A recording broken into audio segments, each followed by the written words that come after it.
Olá, segunda série, tudo bem? Meninos, hoje iniciaremos a série de 2 aulas sobre ideologia e revoluções no século XIX.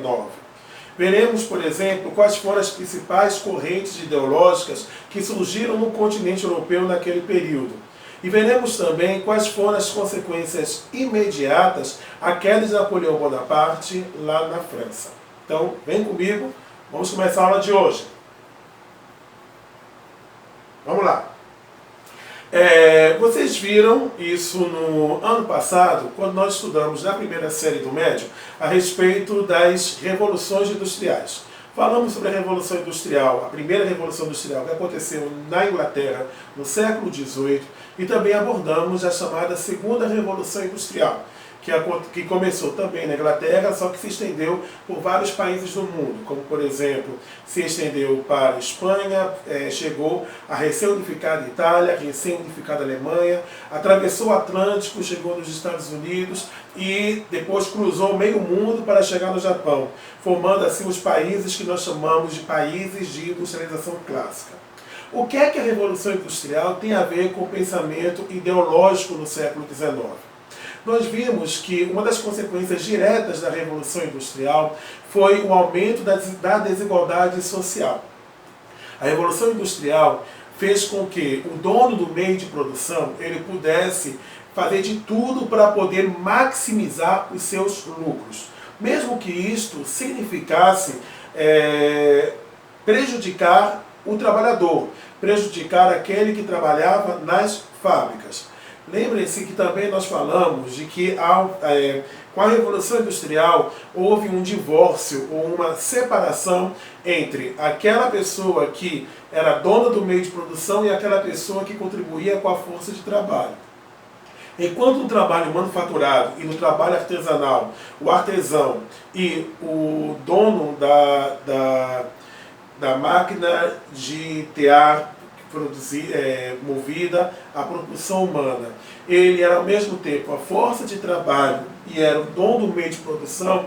Com o surgimento da maquinofatura, apenas os burgueses, aqueles que detinham capital, eram que tinham condições de poder financiar essas máquinas. E aí, no caso, eles precisavam de trabalhadores, eles precisavam de pessoas que pudessem fazer com que as máquinas pudessem funcionar e dar conta assim da produção.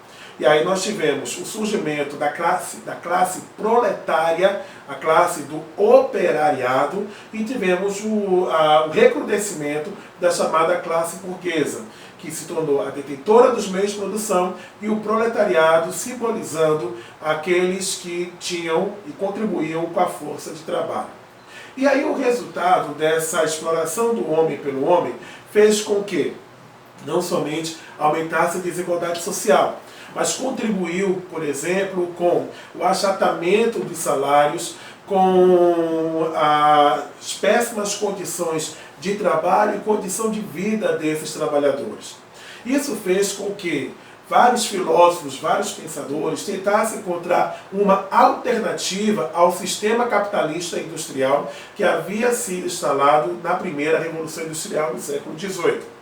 E aí, para poder se contrapor ao capitalismo, surge o socialismo. Tá certo? Então surge o socialismo. Dentro da corrente socialista, nós temos 3 grupos. Nós temos o chamado socialismo utópico, nós temos o socialismo científico e nós temos o anarquismo. O que é que o pensamento socialista ele tem em comum? Utópico, científico e anarquista. Ele trabalha com a ideia de uma sociedade em que haja uma redução das desigualdades, de preferência que não haja desigualdade nenhuma.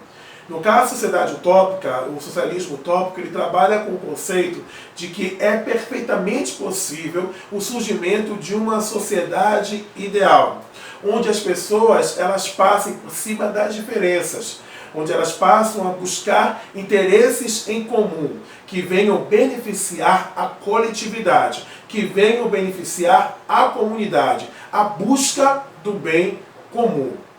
Esse é o pensamento do socialismo utópico. Como o próprio nome diz, utópico vem de utopia. Utopia significa pensamento que jamais terá condições de se tornar realidade. Na verdade, quem deu esse apelido socialismo utópico, e foi de forma jocosa, foi de forma de tirar sarro da cara deles mesmo, foi Karl Marx.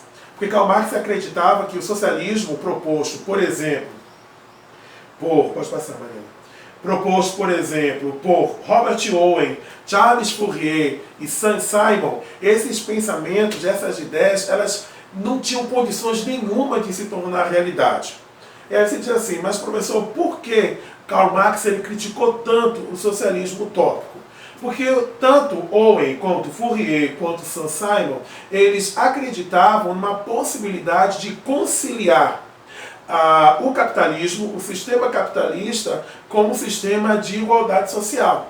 Então, por exemplo, nós tivemos a figura mesmo de Robert Owen, que trabalhou com a criação de falantérios, onde os trabalhadores já tiveram a oportunidade de se organizar e de forma comunitária definir os rumos da produção das fábricas. Nós tivemos, por exemplo, Robert Owen, que trabalhou ou Charles Fourier, que trabalhou com a concepção de aumentar de forma considerável o salário dos trabalhadores. Então vocês observam bem que são tentativas, vou repetir, são tentativas de encontrar um denominador comum. Mas as experiências obtidas através das ideias de Owen, através das ideias de Charles Fourier e através da ideia de Saint-Simon, não deram certo. Ficaram mesmo no plano das ideias, ficou mesmo no plano da contemplação. Era uma utopia. Agora nós vamos para o segundo tipo de socialismo, que é o socialismo científico, que é o socialismo que nós mais conhecemos. Quem são os teóricos do pensamento do socialismo científico? Karl Marx e Friedrich Engels. Friedrich Engels. Tá certo? Karl Marx e Engels, eles não acreditavam na possibilidade de diálogo com a burguesia. Eles não acreditavam na possibilidade de diálogo com a classe, com o sistema capitalista. Não havia possibilidade daquilo que nós chamamos de coexistência pacífica entre a sociedade capitalista e a sociedade socialista. Na verdade, é o seguinte, os trabalhadores eles deveriam lutar para chegar ao poder. Então o pensamento socialismo científico ele trabalha com a ideia da luta de classes.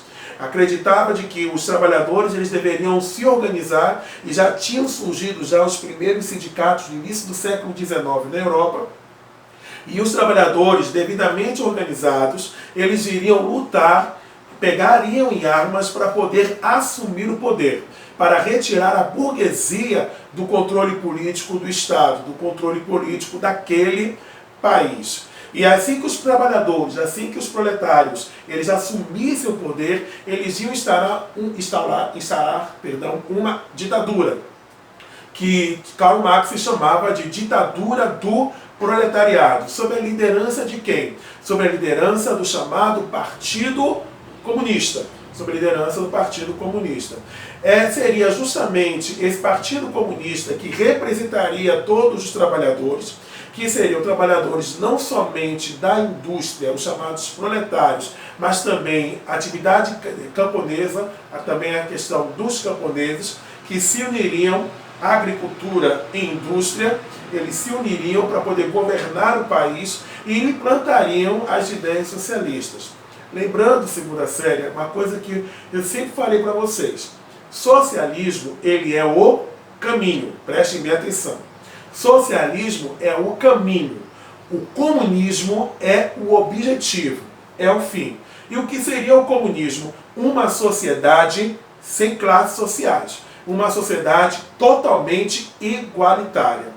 Neste processo, para chegar ao comunismo, nós teríamos, de acordo com Karl Marx e Engels, nós teríamos o processo de planificação econômica, de coletivização dos meios de produção, que deixariam de ser propriedade da burguesia, de apenas um pequeno grupo dos donos do capital, e passaria a ser gerido e exercido pela coletividade, pelos trabalhadores. E assim que houvesse o fim da propriedade privada, a coletivização dos meios de produção e a planificação econômica, chegaria para a terceira e última fase da implantação do comunismo, que seria o comunismo propriamente dito.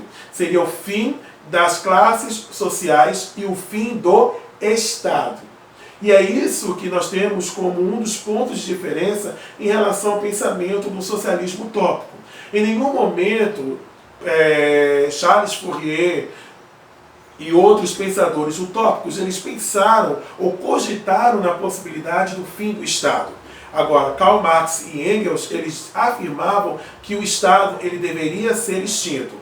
O Estado, a princípio, ele seria utilizado para poder implementar as ideias socialistas e depois dessas ideias plenamente implementadas no país, ele seria extinto. E aí, no caso, as pessoas elas se autogovernariam, sem qualquer tipo de diferença social. Esse é o pensamento do socialismo científico. Pode passar. E aí, e aí chegamos agora no pensamento anarquista. Turma, essa ideia que o senso comum de anarquismo não tem nada a ver com o pensamento de Proudhon e de Mikhail Bakunin, que foram os dois principais teóricos a respeito do pensamento anarquista. Essa ideia de que a anarquia é bagunça, que é depredação, é destruição de patrimônio público, isso não condiz com a realidade. Então, professor, o que seria anarquismo? O anarquismo, ele propunha uma sociedade sem classes sociais e a extinção do Estado. Então é o mesmo pensamento do socialismo científico. Parecido, mas não é o mesmo. Enquanto o socialismo científico ele utilizaria o Estado para chegar ao poder, para depois do Estado ser extinto, para o pensamento anarquista, o Estado tinha que ser extinto imediatamente. Ele não seria utilizado para chegar ao poder. O Estado ele teria que ser completamente aniquilado. Na concepção dos pensadores anarquistas, o Estado, família e religião são instituições que são opressoras, porque elas querem definir aquilo que você deve pensar, elas querem dizer aquilo que você deve ou não fazer. Elas impedem que você exerça a sua liberdade de uma forma plena, de uma forma tranquila, porque elas acreditam de que o indivíduo ele deve ser tutelado. E o que significa ser tutelado? Ele precisa ser orientado. Alguém tem que falar por ele, alguém tem que decidir por ele, alguém tem que dizer o que ele deve ou não fazer para a sua própria segurança. E aí, no caso, os pensadores anarquistas, eles diziam que o ser humano ele é suficientemente evoluído, preste bem atenção, suficientemente evoluído para poder chegar e tomar as suas decisões, sem ter o medo de ser punido. Não é ele, por exemplo, matar alguém. De acordo com o pensamento anarquista, não há necessidade de você ter uma norma jurídica, de você ter uma norma positiva, de algo escrito que diga que matar é crime. Pena de 15 a 30 anos de prisão. O que vai fazer com que você não tenha a ação de matar? A consciência de que tirar a vida de outra pessoa não vai resolver o problema. Então, através da consciência individual é que você evitaria uma situação ou uma atitude que pudesse prejudicar o outro e levar a sociedade a um desequilíbrio. Aí você chega e diz assim: professor, isso aí está bem cheirando ao tópico. Particularmente, na minha concepção, eu considero isso como algo muito utópico. Eu não consigo imaginar, dentro da nossa sociedade, da forma como nós pensamos, a possibilidade de você acreditar tanto de que o indivíduo, se ele tivesse essa liberdade plena, que ele poderia se autolimitar, que ele poderia chegar e se tolher de tomar a decisão de passar por cima do outro, de fazer com que a sua vontade prevaleça sobre o outro. Mas, para os anarquistas, isso era perfeitamente possível, isso era perfeitamente factível. Tanto é que tem uma charge de um jornal da época, do século XIX, um jornal italiano, que diz o seguinte: urge matar o último rei com as tripas do último frade. Você pesquisa na internet, procura essa charge. Aí tem a imagem de um rei enforcado com as tripas que haviam saído da barriga de um último religioso.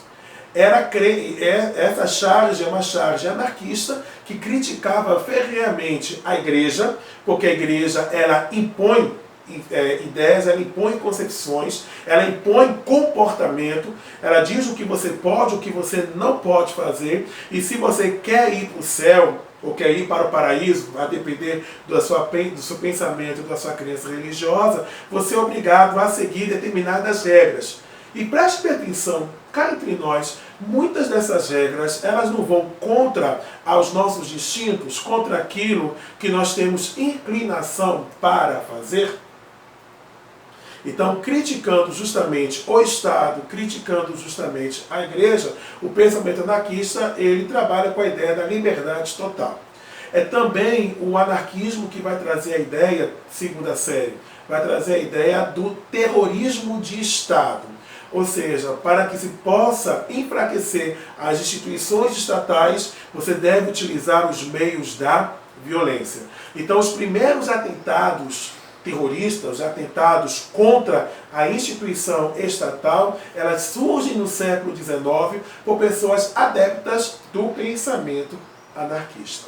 Agora falaremos a respeito das revoluções que aconteceram em 1830, certo? Bem, primeiro panorama que nós temos que levar em consideração, a queda de Napoleão Bonaparte em 1815.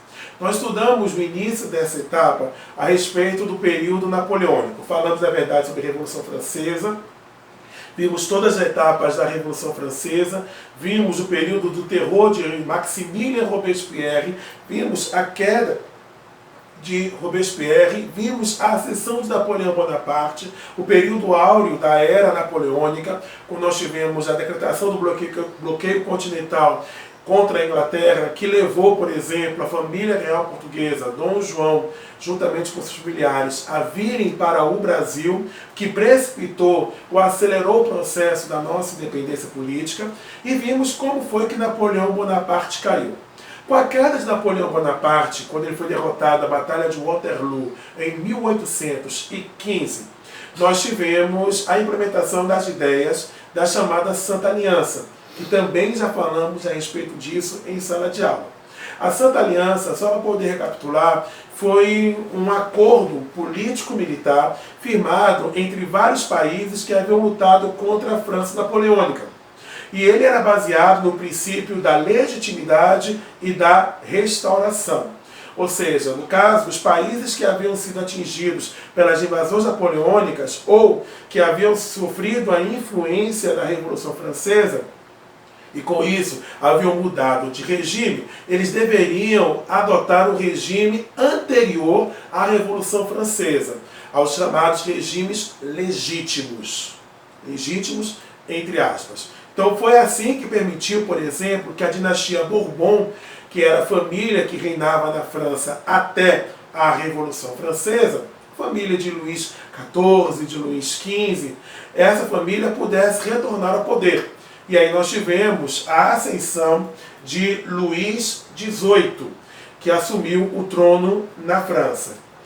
Sendo que, quando Luís XVIII ele assume o trono na França, nós vamos ter o surgimento de 3 grupos políticos que são antagônicos lá no território francês.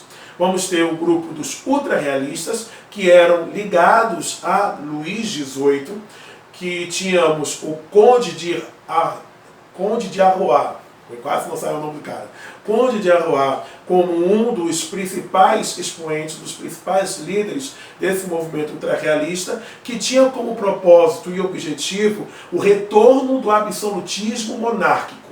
Então a ideia dos ultrarrealistas não era somente fortalecer o poder, o governo de Luís XVIII, mas fazer com que Luís XVIII ele pudesse ter a autoridade que o Rei Sol, que Luís XIV teve no auge do período absolutista monárquico, na França, na época do chamado Antigo Regime. Além deles, além dos ultrarrealistas, nós temos os chamados bonapartistas. E o que é que os bonapartistas eles propunham?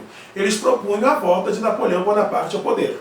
Só que o grupo bonapartista ele perdeu razão de existir com a morte de Napoleão Bonaparte em 1825, se não me falha a memória. Tá certo? E aí, no caso, os bonapartistas eles não tiveram mais razão de ser neste período. E logo depois temos os chamados grupos dos radicais, que eram revolucionários ligados ao liberalismo burguês. Eles, na verdade, eles não queriam nem a volta de Napoleão Bonaparte ao poder, eles não queriam nem a manutenção do governo de Luís XVIII, eles, na verdade, eles queriam a implementação da República. Eles queriam, no caso, que fosse que a burguesia pudesse ter, de fato, o controle político da França. Aí você pergunta assim, sim, professor, e Luís XVIII, como é que foi o governo dele? O que foi que ele fez? Luís XVIII, ele tentou conciliar os interesses desses três grupos políticos que estavam agitando a França nesse período pós-era napoleônica. Com a morte dele, que assume é justamente o Conde de Arroy, que passa a ter o título de Carlos X. E Carlos X, como um verdadeiro líder ultra-realista, ele coloca em prática as suas ideias. E que ideias são essas? Ele suspende, ele acaba, suprime a Constituição Francesa e a substitui por chamadas ordenações conservadoras. Essas ordenações, meninos, eram muito comuns nas monarquias absolutistas. Então essas ordenações elas não foram discutidas e apreciadas pelo parlamento. Adivinham da vontade do soberano. E mais, ele restaurou os privilégios do clero e da nobreza. Aí você diz assim, peraí, depois que a França passou por tudo que ela enfrentou, desde 1789, não chegou nem a completar 80 anos da Revolução Francesa, agora tudo estava voltando como era antes, então estava voltando, professor, a ideia dos três estados, primeiro, segundo, terceiro estado, clero, nobreza e povo. A ideia de Carlos X era essa mesmo. Ele queria, na verdade, apagar da história e da memória dos franceses o que havia acontecido de 1789 para frente. Ele queria esquecer disso. Só que ele não contou com um elemento, ele não contou com o fator povo. O povo, assim que eles tomaram conhecimento do fim da Constituição e do estabelecimento das chamadas ordenações conservadoras, e quando eles perceberam que o clero e a nobreza voltaram a ter os privilégios, fazendo com que o Estado voltasse a ser absolutista, ao Estado anterior, ao status quo da época do absolutismo monárquico, o povo foi às ruas. A população de Paris foi às ruas e durante 3 dias infernizaram a cabeça e a vida de Carlos X, obrigando ele a fugir para a Inglaterra. A Revolução de 1830 ela começa no dia 27 de julho, e aí no dia 29 de julho, Carlos X ele foge para a Inglaterra. Quando ele foge para a Inglaterra, ele deixa o governo para um dos seus familiares que era menor de idade. E aí você já pode imaginar como é que foi a cena. A situação ela ficou extremamente complicada na França. E isso assustou outros países que faziam parte da Santa Aliança, como por exemplo a Áustria. Eles ficaram com receio de que aquela situação que levou à queda de Carlos X pudesse atingir eles também e que pudesse tornar um rastilho de pólvora no continente europeu. O que de fato aconteceu. Não somente na Europa, e isso também teve repercussões fora da Europa. Só para você ter uma ideia, a consequência da Revolução de 1630 na França levou à independência da Bélgica em relação à Holanda, hoje chamado Países Baixos. contribuiu para a revolta dos poloneses pela sua independência, atrapalhando assim, por exemplo, o Império Russo. Agitações na Itália e na Alemanha que culminariam no processo de unificação desses países. Então, por exemplo, os diversos reinos italianos, eles se agitaram e aí o reino de Piemonte aproveitou a oportunidade para poder fazer com que esses países fossem anexados e formassem o reino da Itália, sob a liderança de Vítor Emanuel. E no caso, a Prússia, ela também se agita e ela passa a ter o controle sobre vários estados alemães, formando o Reich alemão, formando o Império Alemão, sob a liderança do Kaiser Guilherme II, tendo como chanceler Otto von Bismarck, também conhecido como Marechal de Ferro. Mas fiquem tranquilos, segunda série, que essa história sobre a unificação da Itália e da Alemanha nós vamos ver um pouco mais à frente. E eu disse a vocês que seria uma situação que não ficaria apenas restrita ao Brasil ou à Europa. Também teria repercussões para o continente extra-europeu. Chegaria aqui no Brasil, porque coincidentemente, ao processo que estava acontecendo na França, aqui no Brasil também estávamos enfrentando, Dom Pedro I estava enfrentando forte oposição. E o que havia acontecido lá em 1830 na França, que era contra o absolutismo monárquico, também se refletiu no Brasil, que começava a ver o imperador Dom Pedro I como absolutista, que contribuiria para a queda de Dom Pedro em 1831. Na verdade, no dia 7 de abril de 1831, para a abdicação, pondo fim ao primeiro reinado. Segunda série, este é o assunto de hoje. Vai ter atividades que nós estaremos postando no plural nos próximos dias. Leiam um capítulo do livro que aborda sobre este assunto. Na próxima aula falaremos sobre as revoluções que aconteceram em 1848, a primeira experiência socialista da história, que foi a Comuna de Paris. Até a próxima!